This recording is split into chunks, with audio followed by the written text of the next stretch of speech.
सरकारी नौकरी की चाह, एक सुखी जीवन, सुविधाओं से भरपूर, ऐसी कामना कौन नहीं करता।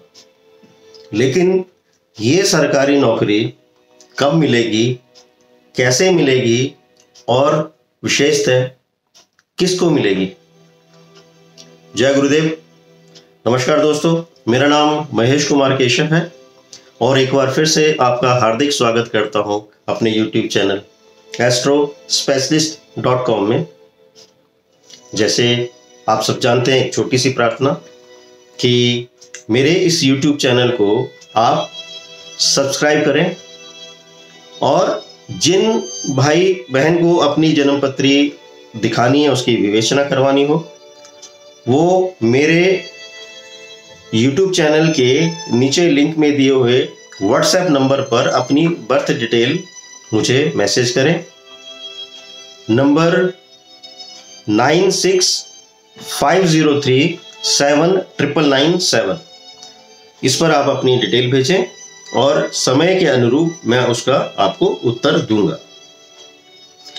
अब गवर्नमेंट जॉब्स के योग, जिसकी कामना, जिसकी इच्छा लगभग सभी लोगों के अंदर दिल में रहती है, तो कौन सी जन्मपत्रियां हैं और वो कौन से ग्रह हैं जो हमें गवर्नमेंट जॉब की तरफ रास्ता दिखाते हैं, राह दिखाते हैं, और कौन कौन सा ऐसा ग्रह है जो हमें किस किस डिपार्टमेंट में, किस किस विभाग में लेके जाता है, उसके बारे में जानने की कोशिश करते हैं।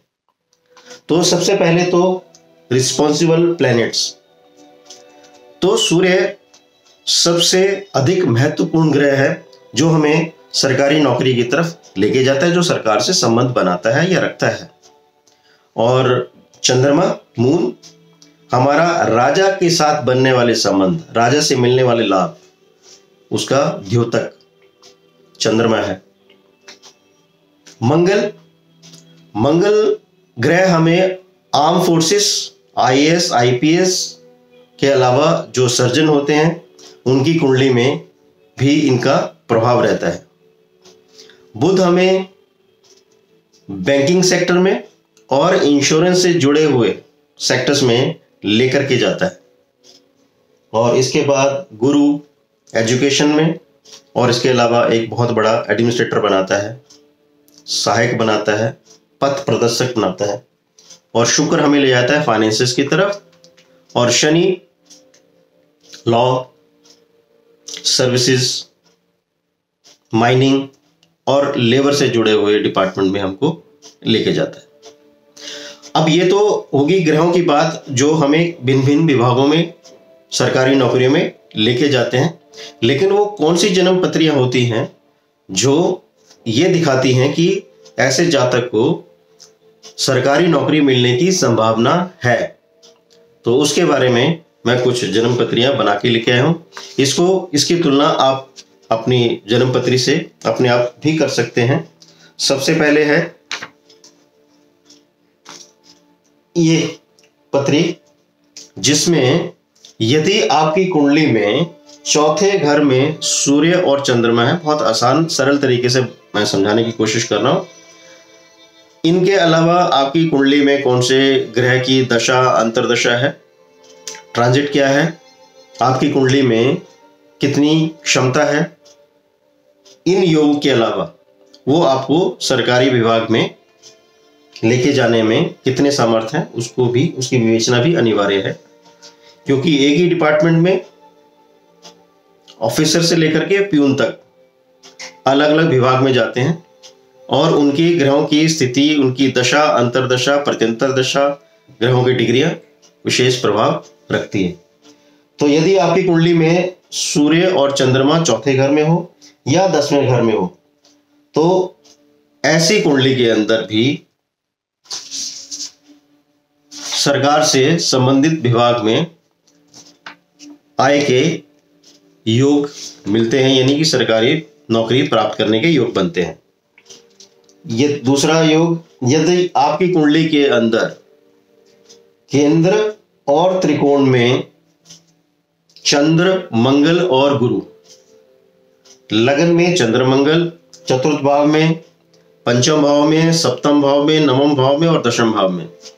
यदि आपकी कुंडली में चंद्र, मंगल और गुरु बैठे हुए हैं और राहु 11वें भाव से बैठ करके आपकी कुंडली में पंचम भाव को देख रहे हो और सप्तम भाव को देख रहे हो, तो ऐसी कुंडली में सरकारी नौकरी के योग बनते हैं। इसके अलावा यदि आपकी कुंडली के अंदर, आप अपनी जन्म पत्रिका देखें कि यदि आपकी कुंडली के अंदर लगन में चंद्रमा और सूर्य बैठे हैं और जो भी अंक आपकी कुंडली में यहां लिखा हुआ है उसका स्वामी के साथ युति बनाते हो। जैसे अगर ये उदाहरण कुंडली में 1 लिखा है तो 1 नंबर के स्वामी होते हैं मंगल, तो चंद्र, सूर्य और मंगल। यदि 2 नंबर लिखे होंगे तो चंद्र, सूर्य और शुक्र। 3 नंबर लिखे हैं तो चंद्र, सूर्य और बुध। और यदि 4 नंबर लिखे हैं तो चंद्रमा और सूर्य, और 5 नंबर लिखे हैं तब भी चंद्रमा और सूर्य लगन में है। इसके अलावा 6 नंबर लिखा है तो 6 के स्वामी बुध होते हैं, तो चंद्र, सूर्य और बुध। 7 नंबर लिखा हुआ है लगन में तो चंद्र, सूर्य और शुक्र। 8 नंबर अगर लिखा है तो चंद्र, सूर्य और मंगल। और 9 लिखा हुआ है तो चंद्र, सूर्य और गुरु। और 10 अगर लिखा है तो चंद्र, सूर्य और शनि। और 11 में भी चंद्र, सूर्य और शनि। और 12 में चंद्र, सूर्य और गुरु। यदि इस तरह से योग बनता है तो आपकी कुंडली में भी सरकारी नौकरी का योग दिखता है। इसके अलावा यदि आपकी कुंडली में दूसरे घर में कोई भी नंबर लिखा हो, लेकिन अगर सूर्य बैठे हुए हो, 10वें नंबर पर कोई भी 10वें भाव में कोई भी नंबर लिखा हो, लेकिन उसका स्वामी 8वें स्थान पर होना चाहिए, और सूर्य और 8वें भाव में बैठे हुए दशमेश की आपस में युति बनती हो, एक दूसरे से दृष्टि संबंध हो, तो ऐसे जातक को भी सरकारी नौकरी मिलने की पूरी संभावना बनती है। और ये वो पत्रिकाएं होती है जो परिवार में किसी की मृत्यु के बाद परिवार के किसी सदस्य को जो नौकरी मिलती है उनमें उस तरह की कुंडलियों में ऐसे योग बनते हैं। इसके अलावा यदि आपकी कुंडली के अंदर चौथे भाव में जो चंद्रमा हो और वो चंद्रमा 10वें भाव से संबंध बनाता हो, या 10वें भाव में बैठ करके चंद्रमा चौथे भाव को देखता हो और दशमेश के साथ हो, 10वें भाव में जो भी ग्रह बैठा हुआ है, जो भी राशि है, उसका स्वामी के साथ यदि चंद्रमा संबंध बनाता है और चौथे भाव को प्रभावित करता है, या चौथे भाव में बैठ के 10वें भाव को प्रभावित करता हो, तो ऐसे जातक की कुंडली में भी सरकारी नौकरी का योग होता है। और इसके अलावा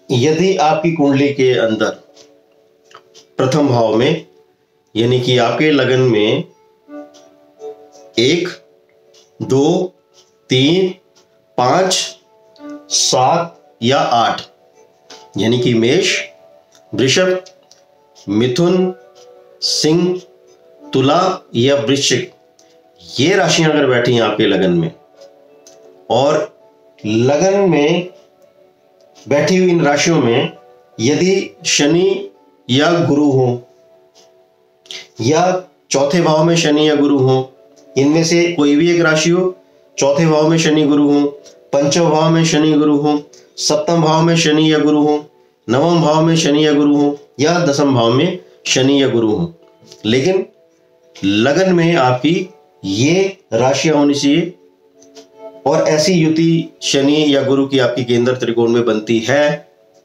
तो आपकी कुंडली में भी सरकारी नौकरी के पूरे योग की है और सरकारी नौकरी की संभावना बनती है।